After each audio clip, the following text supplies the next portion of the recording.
Hello and welcome everyone. आज के इस वीडियो लेक्चर में हम डिस्कस करेंगे mass production of green less wing के बारे में। ग्रीन लेस विंग का साइंटिफिक नेम है क्राइसोपर्ला कार्निया।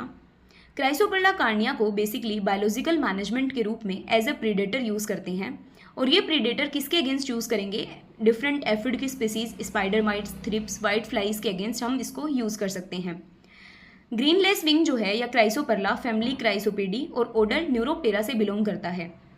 कोई भी इंसेक्ट अपनी लाइफ साइकिल में डिफरेंट ग्रोथ स्टेजेस से होकर गुजरता है। वो ग्रोथ स्टेजेस हो सकती हैं जैसे कि egg, larva, pupa and adult. Similarly Chrysoperla में भी एडल्ट और लार्वल स्टेज पाई जाएगी। लेकिन यहाँ पर ध्यान देने के लिए यह इंपॉर्टेंट चीज़ ये है कि जो क्राइसोपर्ला है उसके एडल्ट्स जो हैं वो तो नेक्टर, पोलन या फिर एफिड के द्वारा प्रोड्यूस किए जाने वाले हनी ड्यू सब्सटेंस के ऊपर फीड करते हैं, लेकिन इसके जो लार्वा होते हैं वही एक्टिव प्रीडेटर की तरह वर्क करते हैं। तो यहाँ पर ये सबसे ज़्यादा इंपॉर्टेंट क्वेश्चन बनता है कि क्राइसोपर्ला कार्निया के लार्वा जो हैं वो एक्टिव प्रीडेटर के रूप में यूज़ किए जाते हैं या एक्टिव प्रीडेटर के रूप में काम करते हैं। इसकी जनरल इन्फॉर्मेशन की बात करें तो क्राइसोपर्ला के जो अडल्ट होते हैं वो लगभग 12 से 20 mm होते हैं साइज़ में। लार्ज ट्रांसपेरेंट पेल ग्रीन विंग्स होते हैं इनके। लार्वा जो है वो एक्टिव प्रीडेटर के रूप में काम करते हैं और इनकी जो साइज़ है वो 6 to 8 mm होती है।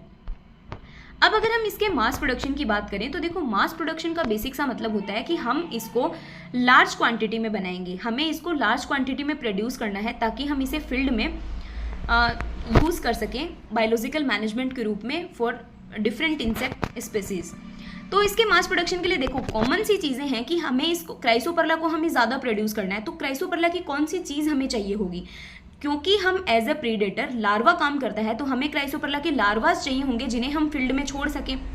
तो क्राइसोपर्ला का जो एंड प्रोडक्ट हमें चाहिए वो क्या चाहिए? लार्वास चाहिए। और मास प्रोडक्शन के लिए लार्वास कहाँ से आएंगे? अडल्ट जो एग प्रोड्यूस करेंगे उसी से लार्वा निकलेंगे। तो मास प्रोडक्शन के लिए हम सबसे पहले क्या करेंगे? अडल्ट क्राइसोपर्ला लेंगे, लगभग सबसे पहले 200 लेते हैं नंबर में अप्रोक्सीमेटली।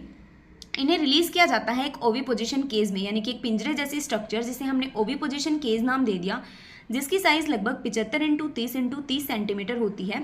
उसके अंदर हम एडल्ट लगभग 200 क्राइसोपर्ला के एडल्ट्स को हम इसके अंदर रिलीज करेंगे।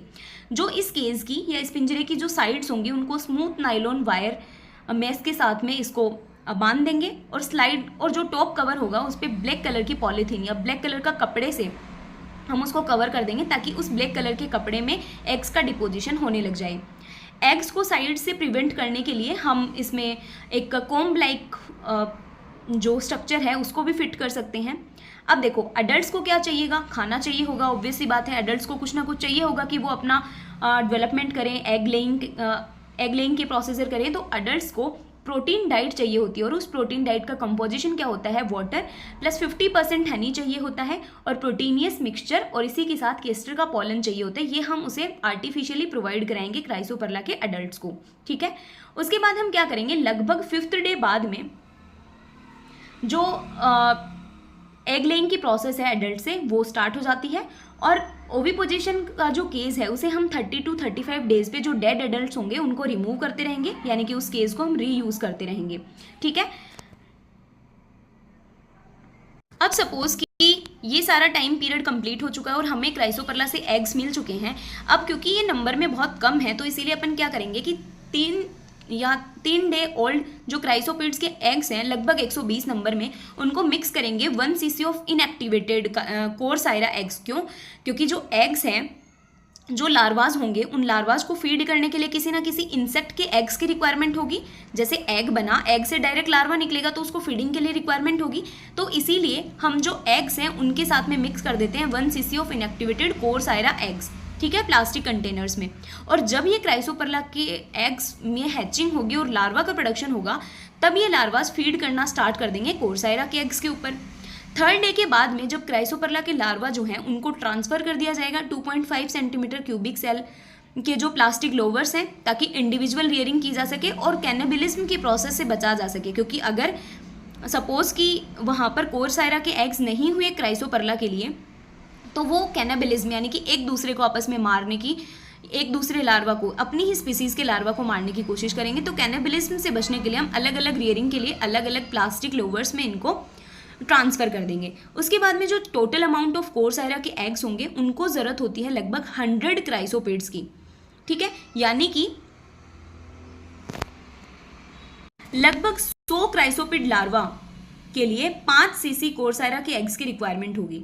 उसके बाद में कोकून्स को कलेक्ट कर लेंगे हम 24 आवर्स, जब उनका फॉर्मेशन हो जाएगा उसके 24 आवर्स के बाद में कोकून्स को सेलेक्ट कर लेंगे और उनको ओविपोजिशन केजेस में फिर से डाल देंगे। एडल्ट इमर्ज होगा, एग लेइंग की प्रोसेस होगी, उन एग्स को हम कलेक्ट करेंगे और उसके बाद में एग्स को फील्ड में रिलीज कर देंगे ताकि फर्दर उनकी कल्चरिंग की जा सके और फर्दर वो फील्ड में बायोलॉजिकल मैनेजमेंट का काम कर सके, क्योंकि उन्हीं एग्स से बाद में क्या निकलेगा, लार्वीज निकलेंगी जो कि अदर जो इंसेक्ट्स हैं उनको मैनेज करने के काम में आएंगी।